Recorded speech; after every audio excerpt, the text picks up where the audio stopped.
Salut à tous, on se retrouve pour une petite mise à jour sur les plans des 4 cryptos majeurs qu'on traite.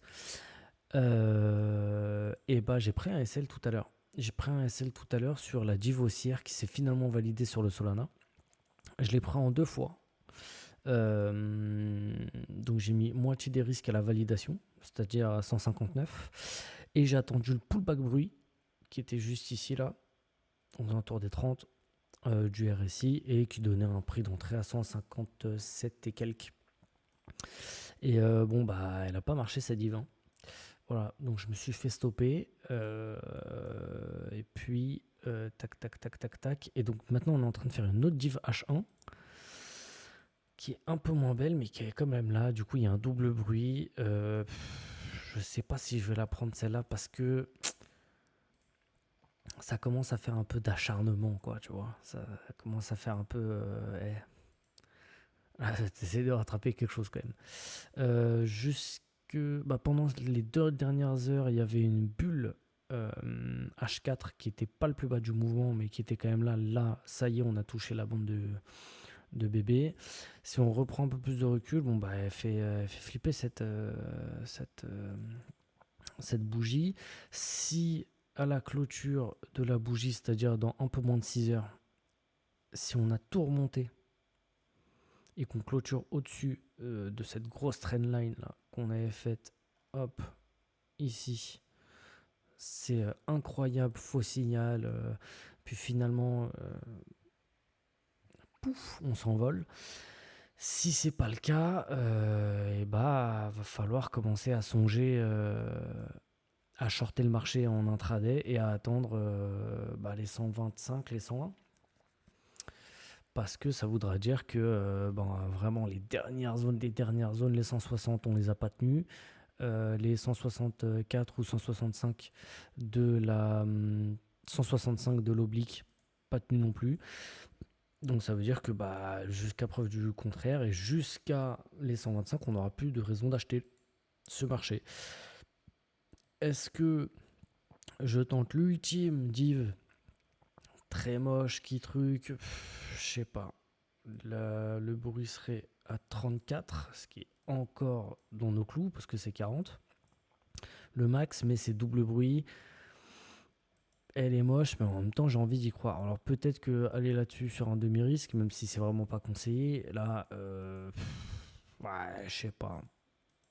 Non, soit j'y vais, soit j'y vais pas, quoi. Mais je pense que je vais pas faire de demi-risque. Bon, je verrai. Qu'est-ce qu'il y a d'autre? Ouais, bah sinon, putain, ce canal. Bon, en tout cas, on va voir. BTC, on a cassé le mini range, hein. On était dedans jusqu'à longtemps. Depuis. Quand est-ce qu'il a fait le plus bas? Jusqu'au 6 février. Depuis le 6 février. Et là, bon, on l'avait déjà cassé réintégré. Mais bon. Là, pour l'instant, on l'a cassé. Donc, il y a quand même pas mal de chances. Après, on a sauvé l'ancien plus bas. Je me coupe moi-même dans mes phrases. On tient l'ancien plus bas à 94 000. En tout cas, ouais, donc s'il y a un petit setup là-dedans, pourquoi pas. Maintenant, oh, on est en train de faire un mini drapeau en M15. Ça, on se veut dire ça casse par le bas. Hop. Et hop. Ce qui nous emmène à 92 000. 93. Bon. Voilà, donc pour l'instant, la petite zone elle tient, mais on ne sait pas encore pour combien de temps. Donc les plans, ça va être d'attendre. Belle correction, on paye en bas. On casse, on réintègre, on essaiera de payer des achats sur du 61,8 ou des trucs comme ça. Dans le cas où on vient ici, on fait un setup baissier, et si le setup est de taille, si tout est nickel, peut-être. Peut-être. J'essaie de regarder en termes d'achat. En M15, à mon avis, on ne fera pas de div. On sera pas en surachat. Peut-être quand même 5, ouais. Peut-être un combo haut de canal, div plus zone. Peut-être que je pourrais me laisser tenter sur un short. Mais j'ai plus envie de shorter le sol qui lui est vraiment orienté à la baisse. Alors que là, le BTC, il est quand même. Voilà, il vient juste de casser un mini range dans son gros range. C'est pas une catastrophe non plus, quoi. Donc voilà, je pense que j'attendrai. J'essaierai plutôt de racheter. On passera vendeur surtout en dessous des 92 000 sur BTC. Sur Ethereum, hop. Alors, bon bah, lourd du cul, toujours. Maintenant, on est quand même sur la zone 2680. On tient quand même. On est venu mécher, mais pour l'instant, bon, vite effacé, mais pour l'instant, ça tient à peu près. Pas de choses à faire à part la divergence qui s'est pas validée. D'ailleurs, qui fait toujours un plus haut très léger. Voilà. Bon. Voilà. Donc, bon, bah, si LS valide, j'irai. Ça veut dire qu'on sauve la zone des 2680, voire des 2700. C'est-à-dire qu'on sauve la zone. Bon, bah, je rattaque. Voilà. Après, le SL devrait être assez court quand même pour donner un beau ratio là-dessus. On verra. On se tiendra au jus. Et puis pour le Doge,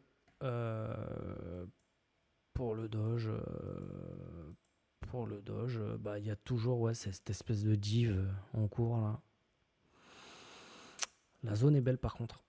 La zone est très très belle parce que si on regarde en weekly, bah, c'est la zone de l'ancien plus haut. Et j'ai pris un petit achat là-dessus. Voilà.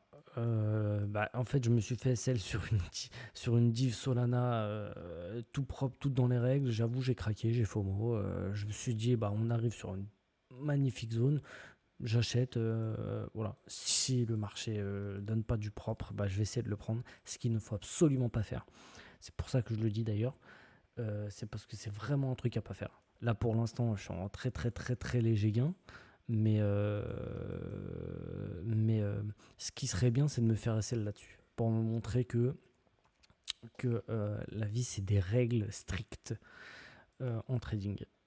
Bon, j'espère pas me faire SL quand même, mais voilà, vous avez compris l'idée, quoi. Voilà, là, j'ai FOMO. Tant pis pour tant pis. Bon, je l'ai pris, j'ai pris un demi-risque.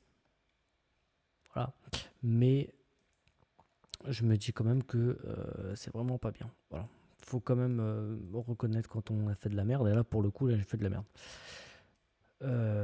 Mais j'assume jusqu'au bout. C'est pour ça que je coupe pas maintenant avec un léger gain. J'assume jusqu'au bout la décision que j'ai prise.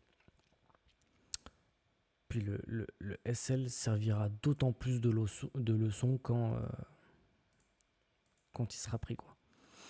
Donc voilà, donc la div, mais bon bah pour l'instant pas validée. Alors si jamais elle valide, du coup, ceux qui veulent la jouer, alors je vais prendre un autre truc comme ça, mais ceux qui veulent la jouer validera à peu près un truc comme ça. Pour le coup, ça donne un ratio plutôt pas mal. Enfin, en optimisé, parce que réellement, ça donne pas un 2 sur les 50% de la. Toujours d'actualité d'ailleurs, ouais. Sur les 50% du mouvement, donc là, ouais, pareil, pas ouf.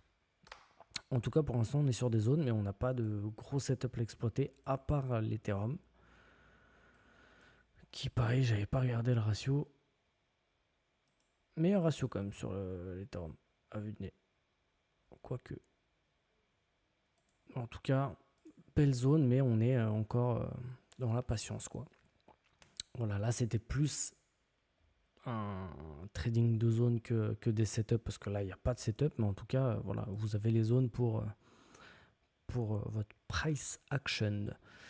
Voilà, je vous dis soit ce soir un peu plus tard, soit à demain matin pour peut-être les nouveautés des plans. Salut, force.